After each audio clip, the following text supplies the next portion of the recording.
Magandang buhay mga sir at ma'am ko. Welcome to my channel. For today's video ay gagawa tayo ng isang organic fertilizer na mayaman sa potassium. Itong potassium na to ay siyang nagpapabulaklak at nagpapabunga sa ating mga halaman. Sa paggawa ng fermented fruit juice, ang kailangan natin na sangkap ay una, yung tinatawag na molasses. Kung wala naman tayong molasses, pwede naman yung brown sugar. Then mga prutas na matatamis. So halimbawa nito ay saging, papaya, atchesa, chico, mansanas, pwede din. Or, pwede din naman ng kalabasa or carrots. Kaya mga sir at ma'am ko, samahan niyo ako sa paggawa ng fermented fruit juice or FFJ. Ang sangkap ng ating FFJ ay saba, papaya, molasses, at ang utensil na gagamitin natin ay kutsilyo, spatula, sangkalan, malinis na container, packaging tape, gunting, pentel pen, manila paper, and rubber band. Sa pag-prepare ng ating ingredients ng ating fermented fruit juice, make sure na yung ating mga prutas tulad ng papaya at saging ay nahugasang mabuti. Dito sa ating gagawin ay hindi na natin isasama yung balat ng ating papaya at saging. So ilalagay lang natin ito sa ating compost bin na ginagawa. So make sure na yung mga ingredients natin ay malinis, at the same time yung mga utensil na gagawin natin o gagamitin natin ay malinis din to avoid contamination. Hanggat maaari ay doon tayo sa lugar na walang langaw. Alam naman natin ang langaw ay kung saan dumadapo, at kung ito ay dumapo sa ating ingredients ay pwedeng makontaminate yung ating ingredients at hindi magiging successful yung fermentation ng ating organic fertilizer. Hiwain lang ng maliliit yung ating papaya at yung ating saging. So yung ating saba ay hindi isasama yung balat, kundi yung meat lang o yung laman lang ng ating saging na saba. So ang ratio ng ating fruits doon sa ating molasses ay 1:1. Ibig sabihin 1 kilo yung molasses or brown sugar and 1 kilo naman yung fruits.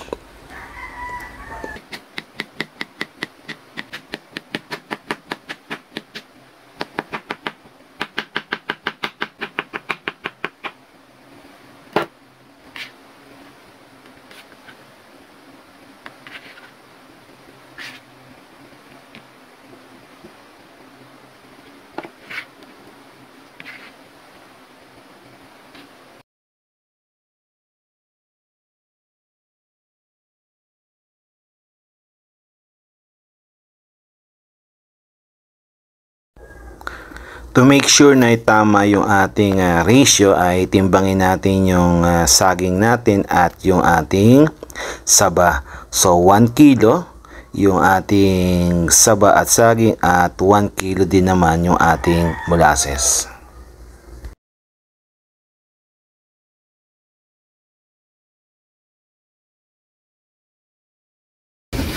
After nating makat yung ating papaya at saging, ay gagawa tayo ng concoction. So ang word for the day ay concoction. So ang concoction ay ibig sabihin ay mixture of different ingredients like papaya, saging, and other foods with molasses. So anong purpose ng molasses? Ang molasses ay pinopromote niya yung growth ng ating microorganism. At the same time, ito yung nagiging energy source nila para lalo silang dumami. Mas maraming microorganisms sa ating fermented juice, mas potent o mas effective sa ating mga halaman. Then, nagiging act din siya, nagsiserve din siya as preservative. So, ang gagawin lang natin ay pagsasamahin itong fruits natin at molasses sa ating plastic container. Then, imimix lang natin siya. Then, after that, i-ferment natin siya ng 1 week. Iyon yung minimum time na ma-ferment yung ating mga fruits at molasses. Pero ang best ay at least 2 weeks. So, ako usually yung ginagawa ko ay 1 month para makuha ko lahat yung katas ng ating ingredients. So ilalagay natin yung fruits natin sa container. So paalala na lahat ng gagamitin natin na utensil ay malinis or sanitize para maiwasan natin yung contamination. Then lalagay natin yung molasses. Ayan.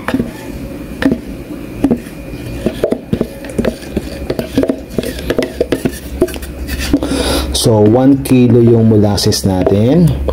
Tapos 1 kilo din yung ating mga fruits tulad ng papaya at saging. Best practices pa rin ang pagsusuot ng face mask at hairnet every time na nagwo-work tayo with fermented fruit juice. Then hahaluin lang natin. Mix lang natin siyang mabuti. Then kukunin natin yung ating Manila paper. Itatakip dito. Then yung ating rubber band or garter.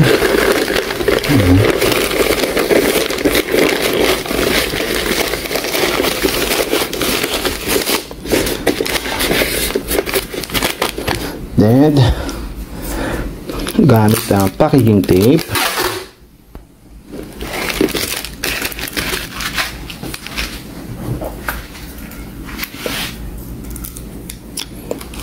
Scissor.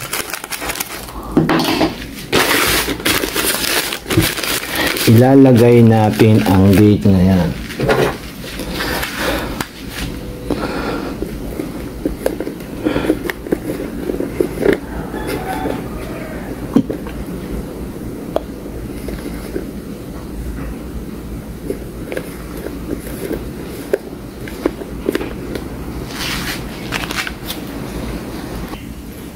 So ito yung date of production natin.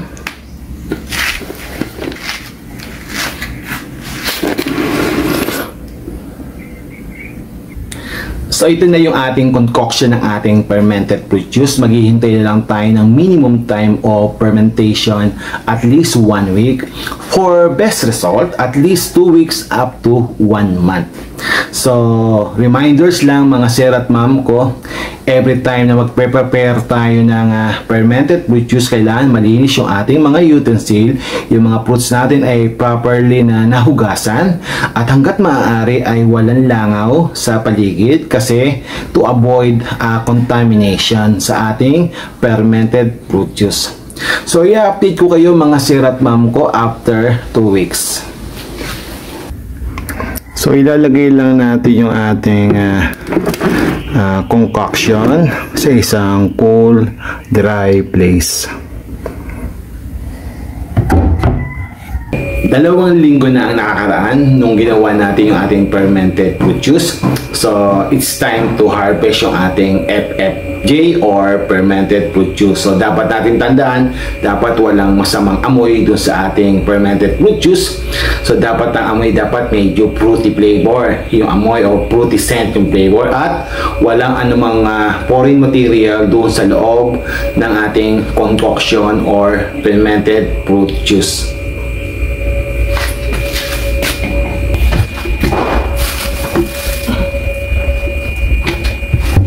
Ito na yung ating concoction na fermented fruit juice. So amoy pa lang na goods na kaagad yung ating ginawang concoction. So ang gagawin natin today ay sasalain natin para makuha natin yung FFJ concentrate. Kaya mga sir at ma'am ko, samahan nyo ko para makuha natin yung FFJ concentrate. Kumuha tayo ng strainer, then dahan-dahan nating isalin yung ating fermented fruit juice.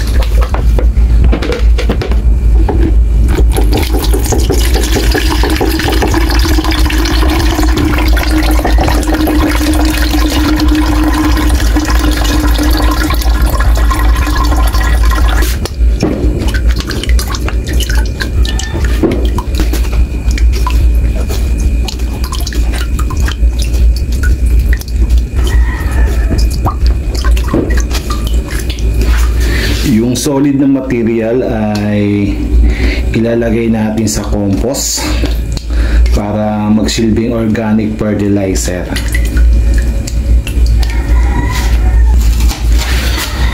So kuha tayo ng malinis sa bote, then isasalin natin yung ating fermented fruit juice concentrate.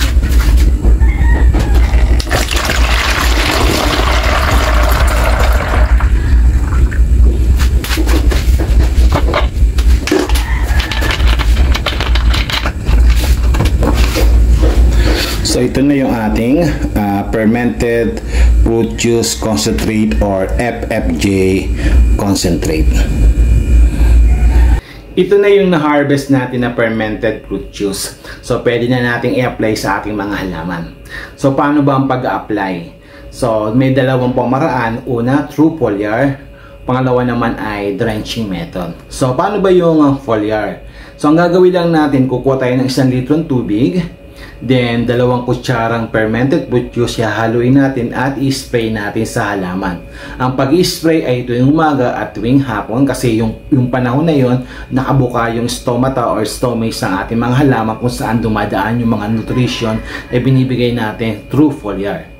Pangalawang method naman ay through drench or drenching method. So, ang gagawin lang natin, kukuha tayo ng lata ng sardinas, yung ganito. Then, magtatakal tayo ng 2 fermented fruit juice, 2 lata. Then, ilalagay natin sa 16 liters na tubig or 1 timbang tubig. Then, ihahaluin natin. Then, sa isang halaman, 1 lata ng mixture ng ating fermented fruit juice.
Tulad ng aking sinabi, ang fermented fruit juice ay potassium-rich organic fertilizer. So bagay na bagay ito sa mga halaman na ang stage ay palapit na sa flowering at fruiting stage. So pinadadami niyang bulaklak at pinapalaki yung bunga ng ating mga halaman. Ilang buwan ang effectiveness sa ating fermented fruit juice? Hanggang 3 to 6 months. At pwede natin siyang i-imbak sa isang lugar na hindi nasisikatan ng araw kasi para hindi masira yung microorganism doon sa loob ng ating fermented fruit juice. Then, pag itatago na natin siya, make sure na may slightly open yung ating takip kasi patuloy yung fermentation process niya. And pag hindi natin ginawa yon, para siyang soft drink sa kinalog, pagbukas, tatalsik yung ating fermented fruit juice kasi nag-iipon siya ng pressure. Kung may natutunan kayong mga sir at ma'am ko sa video ito, please like, share, and subscribe na rin para patuloy tayong gumawa ng mga video na tulad ito. Magandang buhay and God bless us all.